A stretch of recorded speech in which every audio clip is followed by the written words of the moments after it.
রাজ্যের বিভিন্ন প্রান্তে বেআইনি নির্মাণের অভিযোগ একেবারে নতুন নয়। সেক্ষেত্রে বিরোধীদের নিশানা সর্বদা শাসকের দিকেই। এবার বেআইনি নির্মাণের অভিযোগ আসানসোলের 56 নম্বর ওয়ার্ডের বানপুর এলাকায়। ঘটনায় স্বরূপ খোদ প্রাক্তন তৃণমূল কাউন্সিলর মিলন মণ্ডল। তার দাবি, ওই এলাকায় তৃণমূলের বর্তমান কাউন্সিলরের মদতেই নাকি হচ্ছে বেআইনি নির্মাণ। ঘটনায় আসানসোল মিউনিসিপ্যাল কর্পোরেশনের লিখিত অভিযোগ দায়ের করেন প্রাক্তন কাউন্সিলর মিলন মণ্ডল। কিন্তু 11 দিন পেরোলেও কোনো ব্যবস্থা নিচ্ছে না পুরসভা, এমনও অভিযোগ উঠেছে।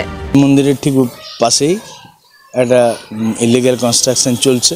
আমার তখন টনক নড়ে এবং আমি সঙ্গে সঙ্গে আসানসোল কর্পোরেশনকে জানিয়ে দেওয়া মনে করি আমার উচিত কাজ মনে হলো, এটাই আমি করলাম।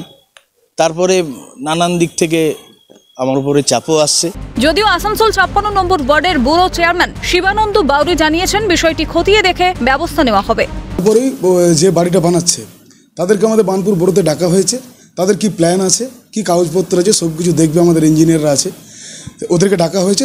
ওরা আসবে, এসে এটাকে পুরোপুরি আমাদের কি ওরা বাড়িয়েছে কি কমিয়েছে কোনখানে ছাড়েনি সেটা পুরো টোটাল ইনকোয়ারি করে তার উপর ব্যবস্থা নেওয়া হবে। এদিকে গোটা ঘটনায় শাসককে নিশানা বিরোধীদের। তৃণমূল মানেই দুর্নীতি, কটাক্ষ বিজেপি বিধায়ক অগ্নিমিত্র পলের।